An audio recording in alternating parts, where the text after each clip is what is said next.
ఎట్టకేలకు మొత్తానికైతే BJP, Janasena, TDP పొత్తు అయితే ఫైనల్ అయిపోయింది. సో పొత్తు ఫైనల్ అంటే పొత్తు చంద్రబాబు వెళ్ళటానికే కారణం వచ్చేసరికి జగన్ని ఒంటరిగా ఎదుర్కొనే సత్తా లేదని అటు వైసీపీ అంటాము. జనసేన అధినేత పవన్ కళ్యాణ్ అయితే ప్రభుత్వ వ్యతిరేక ఓటు చీలే ప్రసక్తే లేదని గత 1.5 year నుండి చెప్తానే వచ్చారు. దానికి తగ్గట్టు రాజకీయ సమీకరణాలు అయితే కంప్లీట్గా మార్చేసాడని చెప్పుకోవాలి.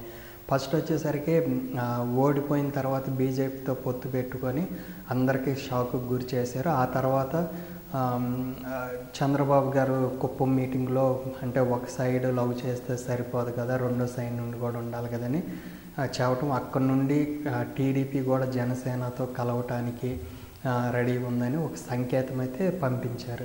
ఆ తర్వాత కొన్నిసార్లు అటు ఇటుగా బయట కలిసినా కూడా పొత్తులను అయితే ఫైనల్ చేయలేదు ఎప్పుడు. తర్వాత ఎప్పుడైతే చంద్రబాబును అరెస్ట్ చేసిన తర్వాత చంద్రబాబు గారిని ములాఖాతులో కలిసినప్పుడు ఆ ఎమ్మటనే రాజమండ్రి సెంట్రల్ జైలు బయట ప్రెస్ మీట్ పెట్టేసి కంపల్సరీగా టీడీపీతో పొత్తు ఉంటుందని అప్పుడు అనౌన్స్ చేశారు. అప్పటికే బీజేపీలో పొత్తులో ఉన్న పవన్ కళ్యాణ్ ఇది ఎట్ట సాధ్యమైందని వైసీపీ కూడా విమర్శలు అయితే గుప్పించాయని చెప్పుకోవాలి. ఆ తర్వాత జరిగిన పరిణామ క్రమంలో రీసెంట్గా వచ్చేసరికి ఫస్ట్ జాబితానైతే టీడీపీ, జనసేన ప్రోత్సాహంతో అంటే వీళ్ళిద్దరు అలయన్స్లో అప్పటికి బీజేపీ ఫైనల్ కాలేదంటే పొత్తుండిద్దా లేదనేది.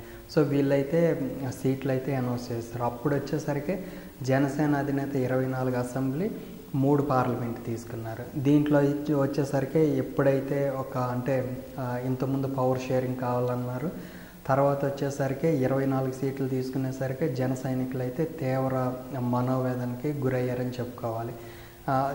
దీంతో పాటు వచ్చేసరికి ఇటు వైసీపీ సోషల్ మీడియా కూడా జన సైనికులను టార్గెట్ చేసి మాట్లాడటము అనేది జరిగింది. ఇది జరిగిన కొన్ని రోజులకే వితిన్ డేస్లోనే బీజేపీతో మళ్ళీ పొత్తు అనేది ఖరారు అవటము, తర్వాత ఇప్పుడు సీట్లు అయితే ఫైనలైజ్ చేశారు. సీట్లు ఇప్పుడు ఫైనలైజ్ అయిన దాని ప్రకారం ఫస్ట్ వచ్చేసరికి జనసేనకి 24 అంటే తర్వాత 3 ఎంపీలు అన్నారు కదా, ఆ 24 ఎమ్మెల్యే సీట్ల నుండి 21 రావటము, 3 ఎంపీల నుండి 2 ఎంపీలకి రావటం. అంటే ఇప్పుడు వచ్చేసరికి ఓవరాల్గా బీజేపీ వచ్చేసరికి 10 అసెంబ్లీ సీట్లు, తర్వాత వచ్చేసరికి 6 పార్లమెంట్ తీసుకుంది.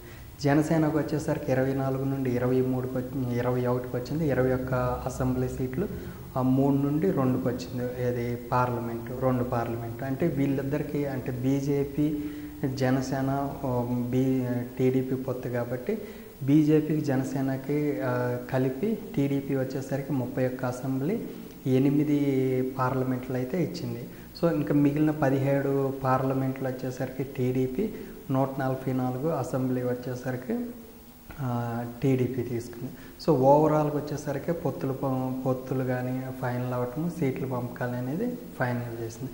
అయితే ఇంత జరిగినా కూడా ఇప్పుడు ప్రభుత్వ వ్యతిరేక ఓటు వీళ్ళకి పడిద్దా లేదా, టీడీపీ నిలబడిన చోట బీజేపీ జనసేన ఓటు అనేది వీళ్ళకి ట్రాన్స్ఫర్ అయిద్దా, లేదంటే బీజేపీ నిలబడిన చోట జనసేన టీడీపీ ఓటు అనేది బీజేపీ ట్రాన్స్ఫర్ అయిద్దా, లేదంటే జనసేన నిలబడిన చోట బీజేపీ టీడీపీ ఓటు అనేది జనసేనకి ట్రాన్స్ఫర్ అయిద్దా లేదో చూడాలి. సో ఓవరాల్గా పొత్తు అనేది ఈ టీడీపీ కూటమిని గెలిపించిద్దా లేదా అనేది చూడాలి.